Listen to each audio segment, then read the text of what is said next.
Oh, I've been waiting for this. Bronwyn Bishop is here. Let's talk about Upgrade Albo. The man who's here to help, and geez, doesn't he have a job tonight, is Stephen Conroy. So let's get into all of this. Bronwyn, before the debate starts, as we have discussed before with the chopper situation, technically inside the rules, the pub test clearly, and we all know what took place, okay? He's going to say it's within the rules, it's all been declared, who cares? The reality is they're very clear breaches of the ministerial code, not once but 5 times. And do you read anything into the specificity around the statement out of the Prime Minister's office about whether he called or didn't call Yes, I do. the CEO? And first of all, the two situations are rather different because for me there was no personal benefit. Correct. I was going to work. Yeah, you weren't doing it on a holiday. No. Good point. And the question is more than the pub. What about the wedding Question because of the We'll code get to of it in a conduct. second. You'll have your chance. Because of the code of conduct. And I would remind people, of course, that Gladys Berejiklian lost her job because she was found she had breached the code of conduct. Well, and Barry O'Farrell went over a bottle of wine that because in an ICAC inquiry he forgot about that as a gift. Yep. This is all declared, it's all above the rules, but I'm sorry, they're clear breaches of the code. Well, Barry O'Farrell didn't declare, that was the problem there. Right. But the question of the code of conduct was very much the issue before the ICAC.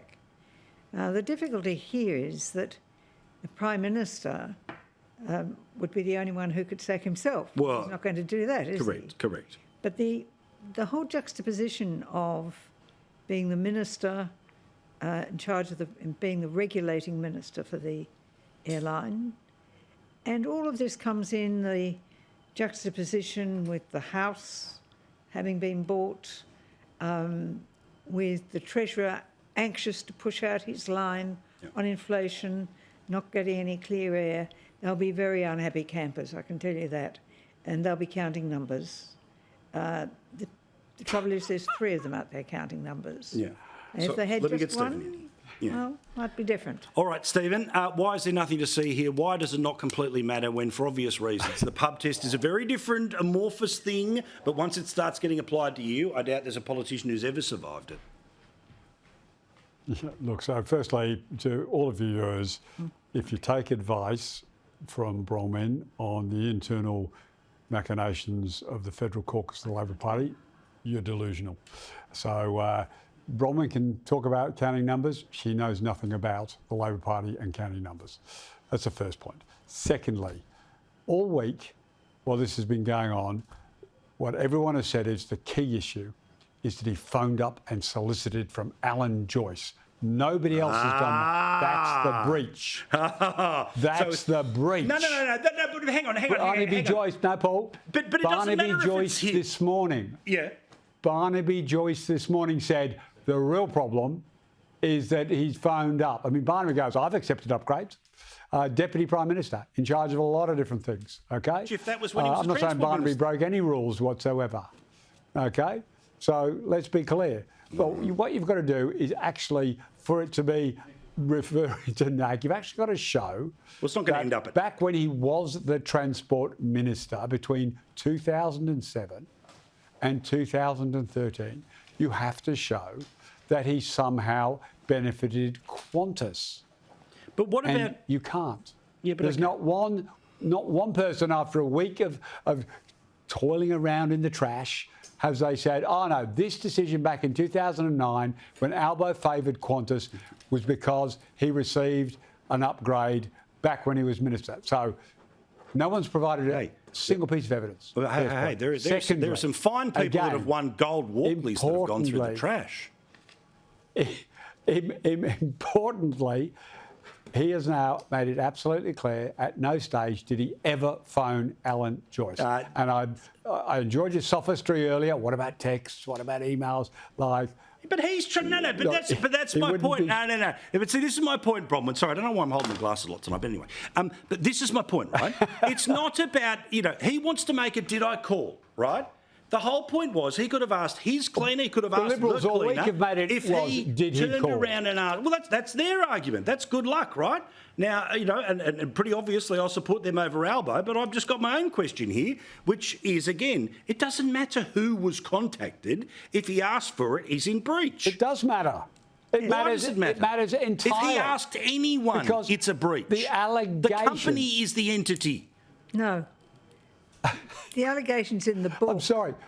The allegation in the book makes a unsourced allegation that he called Joyce and solicited Yeah, but that's upgrades. not the problem, That's now Stephen. been categorically But that's denied. not the problem. It's just shone a light on the problem. Denied. All right. Now, I want to get... well, Bronwyn, as you well know, Qantas have an entire unit that deals with all of the politicians, all of their travel, etc. Yeah, and if you ask for an upgrade, you're in Parliament, the contravention of the rules as the Transport Minister. Isn't that the whole thing here, though, No, the Stephen? Now, allegation- admittedly, we've got to go the back into the allegation Wayback in Machine. the book. And so if his own Transport Minister did it... in the book. Okay, go. The allegation in the book was he called Alan Joyce. That's not categorically ruled out. Okay. And the way the system works is you phone up, and Bronwyn will back me up on this, you phone up the phone number and you make your booking, and then you... So, no. Yeah, but Did you hang on. not do that, But Bronwyn? also, Or did the you get Prime your Minister, staff when to do asked it? about it yesterday, Did you could have make said your- no, hell no, if that's what he knew it to be. The fact that he had to double check in his memory here, Bronwyn, would suggest he had to make sure that everyone got their story straight. Well, it's not that's going to a go great bit away, of- that's the thing. A great bit of And, conspiracy theory. Okay, ask me, have I ever called Alan But you Joyce have to not get an a single upgrade in my fact. life? Not a Answer, single no. fact. He did not say no. Don't I call and all the rest of it here. All right, other stuff I want to get to. Let's talk about inflation. Reserve Bank. We are in a per capita recession. They have to cut interest rates. I know that presents some political alleged upside for the federal government. I don't think so.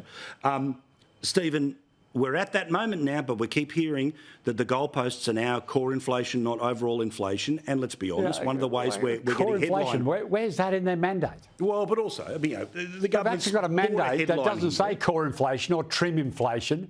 They literally are moving the goalposts because they've made mistake after mistake after mistake. They pushed them too high. They've pushed us into a per capita recession. And now, when all the statistics show that inflation has come down from 7 or 8% down to inside the target range, they go, no, the target range doesn't apply to inflation. It applies to trimmed inflation, or the new word from Angus Taylor, brilliant gentleman. He says the core inflation, without defining what core inflation is. What the trimmed Is it mean. the same as trimmed inflation? All right, so, Bronwyn, well, before he didn't we say get that. He to said Megyn call. Kelly, and I talked for too long tonight, so I apologise. But, you know, name's on the door. It's one of the joys when you're the chef and making the pizzas.